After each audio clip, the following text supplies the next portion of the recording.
You're on mute. Sorry. Hi, all. Good evening. Hope you're having a great day. Today we have another special guest with us, Mrs. Vidhi, Miss Vidhi. Sorry. So this talk show is going to be very different because usually we had many oncologists who has given us lots of awareness, knowledge about cancer.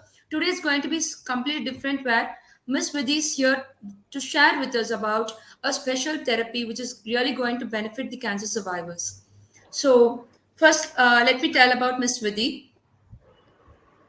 So Miss Vidhi, she has worked with various organizations, TISS, NGO. She is a dance movement therapy practitioner, counseling psychologist, positive psychology coach, child counselor, and presently she is working with FAT private practice associated with Access Life NGO that caters to children living with cancer. So during the cancer treatment, why I specifically thought of bringing this show to the cancer survivors? So during the cancer treatment, the survivors they use dance or movement therapy to learn to accept and reconnect with your bodies, build your confidence, and helps them to overcome distress as well. So we have Ms. Vidhi with us. Good evening, Mrs. Vidhi, and I'm so glad that you are in this show talk show today. Welcome you. Thank you. Thank you so much. And it's an honor to be here for all that you've been doing, if seeing your work, and it's really incredible how much this is really required in the awareness which is really required in these times. Thank you, Vidhi. Thank you so much. So my first, we'll get into the questions now. My first question to you: there are so many therapies or counseling treatments available for the cancer survivors. In that, why did you choose this dance movement therapy? Is there any story behind it? Can you please tell that to us? Sure. So I am also a counseling psychologist, and while I was working with an organization few years back, I myself was experiencing a lot of stress, and then I came across dance movement therapy. So few of my friends were doing it, and they just said, "Why don't you just give it a try? Just come for a workshop once. Diploma and studying and all is a different, is a long term thing." I said, "ठीक है, चलो, let me just try. Let me just go for one workshop." I went for a workshop, and that 1.5 hour was magical for me. Like something really changed. So we just feel that, stress is just in the head, but it's not that. It's in the entire body. It's how you perceive yourself. So what happened in that workshop was something absolutely changed for me as a person. And I was really motivated then to learn more about dance movement therapy, how, what actually is movement therapy, what does it do, what purpose does it serve, and all of that. But I think one word, if I had to define it, was magic for me. And that is why I think I've been on the journey of dance movement therapy. That's great. That's really great. You have chosen the right path, I could say, for helping the survivors and everyone out there who are fighting stress. Because in this digital era, I could say, like there is lots of stress going on with the people. That too, after the COVID, people are facing so much of stress and they're not able to come out of it easily. Although there are many therapies existing. So, I would like to know in detail about what is exactly dance movement therapy. Please explain it Yeah. so that we would all like to know about it. Yeah. So dance movement therapy in the technical terms, it's a psychotherapeutic process which helps any individual to work on their emotional, their social, their physical integration of the body. But what it meant to me after understanding and going through an entire process of dance movement therapy, it is something that makes you happy. So it does not mean that you have to be a dancer. I'm not a dancer. I don't have any formal education in dance or movement, but I enjoy dancing. I enjoy moving. So a lot of times in a sedentary life, we prefer sitting. We just prefer, okay, let's just sit and let's just do a lot of things. We are tied up to our laptops and to our computers. But what dance movement therapy actually does, it is the movement and how much are you connected to yourself. So we just say that, okay, can we have a self time, or can we have this time, that time? But do we really know ourselves? Do we really know our bodies? Do we really feel connected to our bodies? So dance movement therapy is a process to understand all of these things. It's an amalgamation of your mind and body connection. So it's like a interconnected mind, body, and soul connection. That's when, the entire thing sums up as dance movement therapy. That's really good to know. So, I mean, what kind of issues generally can be addressed using this dance movement therapy, and how important do you think, or how effective it would be for the cancer survivors, especially? So, dance movement therapy can help in addressing a lot of issues, a lot of mental health issues, also, some things like depression, anxiety. For children, it could be autism, ADHD, a lot of other things. But in cancer survivors, I have myself seen, because I have been working with the children who are going through cancer, and it really helps them to heal. Because the first and the foremost thing is that dance movement therapy practitioner would attach and also help with a certain goal. So if a child is going through cancer, the individual would have a lot of things, already undergoing in a body. The person might feel isolated, the person might feel lonely, the person might already have a low self-esteem. There would be a lot of issues a person might undergo. So dance movement therapy actually helps for an individual to reconnect to their bodies, reconnect to themselves. There are a lot of activities which are done, so which sort of brings your confidence up. They also so dance movement therapy also works with people who've undergone sexual violence, domestic violence, traumas, lot of things that people have undergone. There are a lot of modules on dance movement therapy which has effectively worked before, and I'm sure it'll keep working in future. That's really great. And as you said, it would be really beneficial for the cancer survivors to understand what is happening to them, and in order to come out of it, it would be very beneficial. Now, some of the questions, Mr. Balachandra, he has asked why reoccurrence. Just Mr. Balachandra, actually, this question, I think an oncologist, they would be able to definitely answer, because Miss Vidhi, she is from counseling background. She's basically a psychologist and a dance therapy practitioner. But definitely, I'll make a note of this question. And my next talk show, I'll bring an oncologist. Like I've already brought a few of the oncologists in my previous sessions. So again, I'll bring oncologists. So in between, I thought of bringing the dance therapist or other therapies which are available. So again, this question will be definitely answered in the coming sessions. So I'll make a note, Mr. Balachandra. So my next question to you,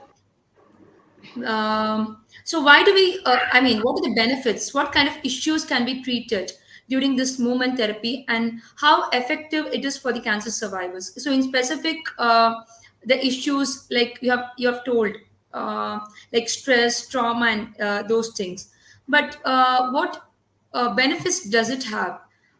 Like, will it be like when during the treatment, can they take it parallelly? Will it be very beneficial for them? How it is going to be? Yeah. So when I was working with children who were going through cancer, who were living with cancer, what we used to do, what they had their treatments going by side, but Okay. dance movement therapy was an additional module in their day. So, for example, it might happen that the child has just come back from the hospital, but we would not encourage or force the child to do everything with a lot of energy. The child can maybe just sit and do it. An individual can just sit and do it. It's okay. It's not that you have to put in a lot of energy into things, because already from the symptoms and the diagnosis that you're going through cancer, there would be so much of energy loss. There would be like 10 things you would be going through, as on the journey of your cancer. But what does movement therapy additionally does, it runs parallel. So whatever doctor's treatment is going on, it's like an additional therapy that can really help any individual to feel better. It can help individual to work upon themselves, to find a better connect to themselves. They might have lost some sort of, the emotional balance can also be regained with dance movement therapy. So these are just some of the benefits, I would say. There are like a lot of them, but yeah. Okay, like truly experiencing them, we can. I mean, while experiencing, we'll know better about it. Um, Exactly. yeah, true. Because few things, when experienced, would be very different. When said, it will be very different. So my next Absolutely. question, yeah. So my next question to you, Ms. Vidhi. So what is the age limit for undergoing this dance movement therapy? Is there any specific age? So there is no specific age. When I was doing my diploma, I had a lot of my colleagues who had just come in terms of doing it. They didn't want to really pursue it as a profession or something, but they just came. So we had, so there are workshops and there are diploma courses, there are courses, there are degrees that happen for dance movement therapy. But there is no age. So sky is the limit. Even a child can, do dance movement therapy, even senior citizens. So I regularly have sessions with a group of senior citizens, and to just share a very small story from them, they inspire me so much. The way they do dance movement therapy when I'm doing it with them, it is so inspiring to see their energy, and they are all like 65, 70. So we do something that is doable for them. So sometimes they just sit and they just move. They'll just do it slowly. So I just feel that there is no age for dance movement therapy. It's just that you have to wish and you have to be okay to move. That's it. Okay, is it going to be like a group session or an individual? How it is going to be? So there are two ways of doing it. One is group and one is individual. But when I was working, when in the children's home with who were going through cancer, it was a group session because when you share so many dynamics in a group, so everybody brings their own story to the table. So that is also very encouraging in a group session. But yeah, we do have individual sessions as well. So a lot of times people are a little, reluctant. Oh, I cannot move. I feel shy. I don't know what will others think of me. So then that time they come for individual sessions. However, when you come in a group, you just open yourself, and that's when you experience the magic. Yeah, definitely. And even the energy passes, like one person's energy will pass to the other person and they will also dance.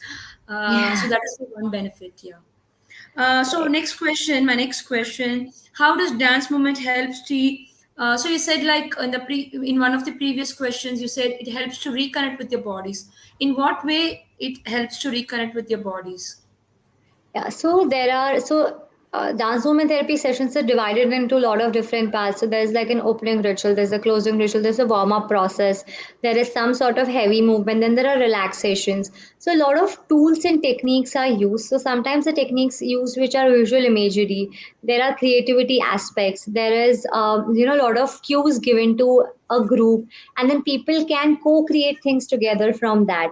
So those are little things that I'm just sharing right now. So if there's a group and for example, they're children, so we can just attach play to the movement and we say, okay, what is the season that you like, for example? So they'll just come up with whatever season, and then we attach imagery to that. What else can happen in that imagery? What else can happen in that season?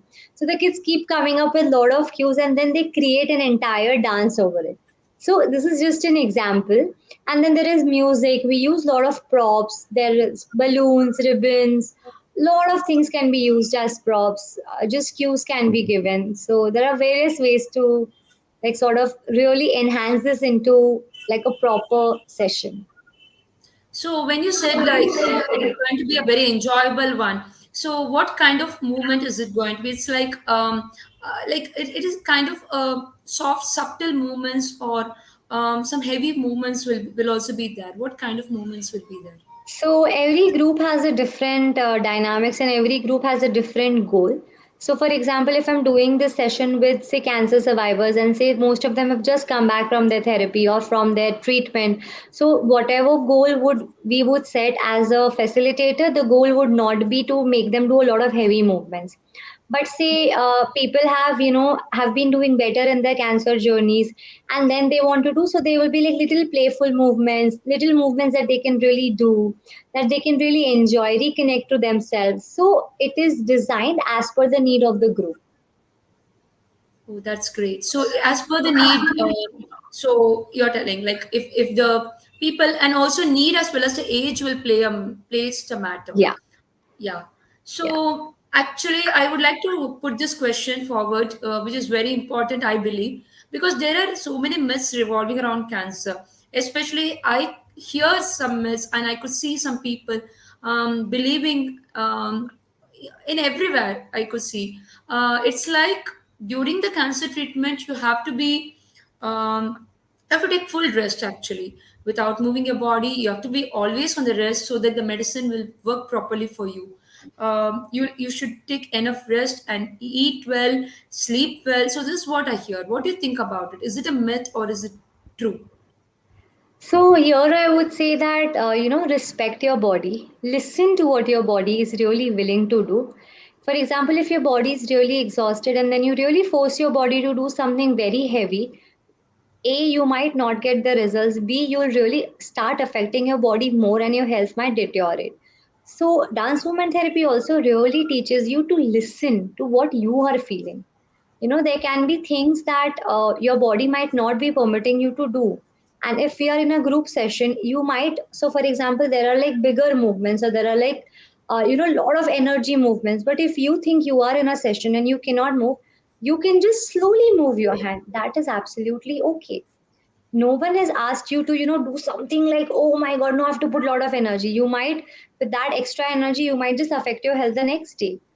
Yeah, So true. it's more about how you feel after moving, how you feel connected to yourself, and how much do you think is your body going to allow you.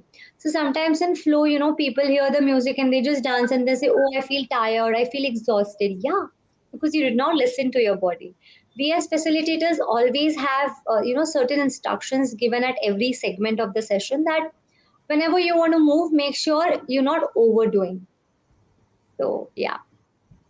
So based on the your listen to your body, you're telling. That's what that is the Yeah. main thing actually. Yeah. That is Yeah. really true. Because energy differs person to person, treatment differs, medicines differ, everything will differ. That is really Yeah. true.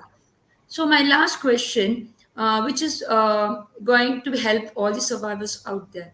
So what are the some dance movement therapies which you feel it is going to help the survivors on a day-to-day basis? Can you please show them for us so that Yeah. the people who are watching the show, some steps, little steps, so that they will get Yeah. benefited. So, what I would say is, in the day, just connect to yourself. So, that can be through breath, that can be very, very simple.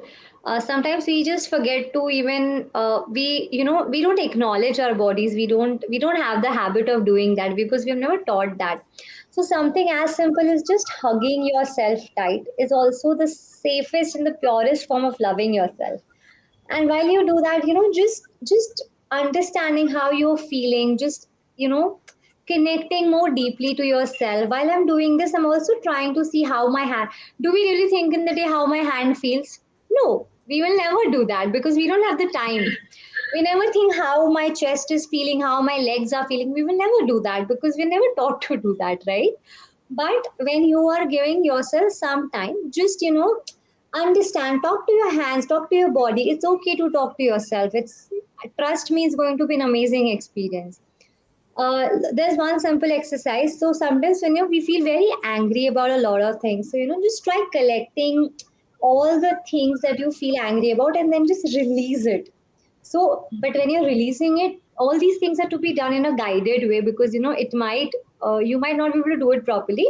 But just like gathering all that you feel really angry and then you just like release, just like let go.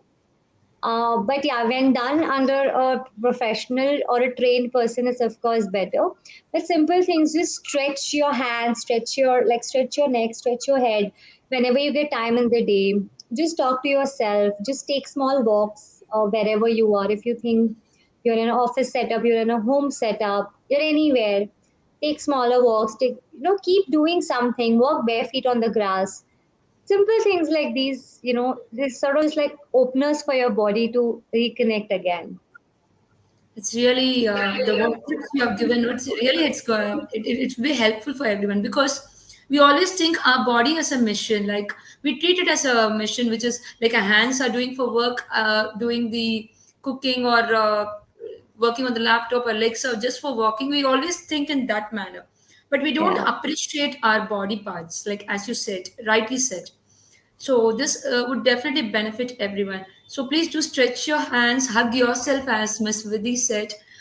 This would be really helpful for everyone to come out of this stress during the treatment and everything. yeah, So thank you so much, Ms. Vidhi, for being there on this talk show and sharing so much knowledge about the dance movement therapy and so much of insights you have given, like how it is helping the survivors out there. So definitely, the survivors who are watching this show, if you feel that you would get benefit out of this, do as Vidhi said, Miss Vidhi said, do practice these under the guidance of a proper person, without doing it by ourselves and getting into trouble, right? So that is very good.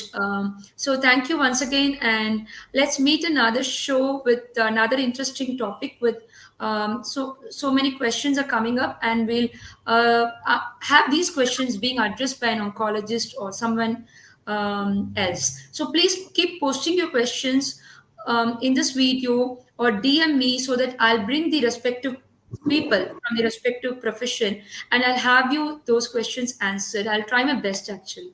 Thank you so much, Ms. Vidhi, and once again, bye. Thank you. Thank you so much for having me here. Yeah, thank you.